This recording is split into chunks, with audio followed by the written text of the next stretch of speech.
ಸ್ವಲ್ಪ ಜೋರು ಮಾತಾಡ್ರಿ. ಲೋಗ ಮುಂದಕ್ಕಿಡ್ರಿ ಸರ್. ನಾ ಈಗ ಓಡ್ಕೊತ ಬಂದ್ರೆ ರೈಸಂಗಾರ್ ಬರೋಕಂದ್ರೆ ಗಾಡಿ ತಗೊಳಕತ್ತ ಹುಡ್ಕೊತ ಬರ್ಲಾಗ್ತೀವಿ. ಬರೋ ಟೈಮ್ದಾಗ ಬಡಿಯಾಕತ್ತೀವಿ.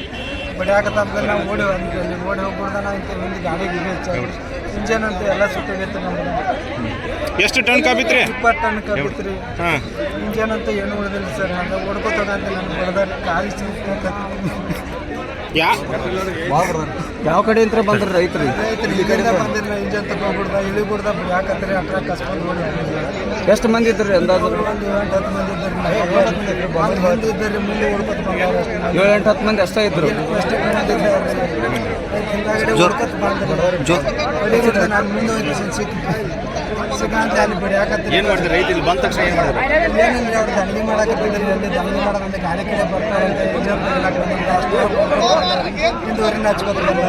ಈಗ ನಿಮ್ಮ ಇಂಜನ್ ಕೂರಿ ಹಚ್ಬಿಟ್ರಿ ಸುಟ್ಟದ್ದು ಸಬ್ಬಿದ್ದು ಇಂಜನ್ ಸರ್. ಇಲ್ಲೇನು ಅಲ್ಲಿ ಆ ಭಾಗಕ್ಕೂ ಊರಿ ಹಚ್ಚಿದ್ರಲ್ಲ, ಅಲ್ಲಿ ಅಲ್ಲಿ ಯಾರಿದ್ರಿ? ಇಲ್ಲಿ ಅಲ್ಲಿ ಸರ್ ಇಲ್ಲಿಂದ ಹೆಂಗೆ ಹಚ್ಕೊತಾರೆ ರೋಡಪ್ಪ ಆಗಿಬಿಟ್ರಿ ಎಲ್ಲ ಕಡೆ ಸುರಿದು ಎಲ್ಲ ಹಚ್ಕೊತಾರೆ.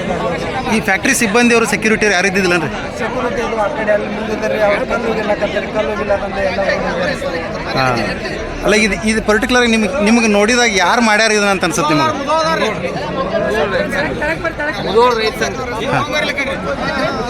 ನಿಮ್ಮ ಹೆಸರೇನ್ರಿ?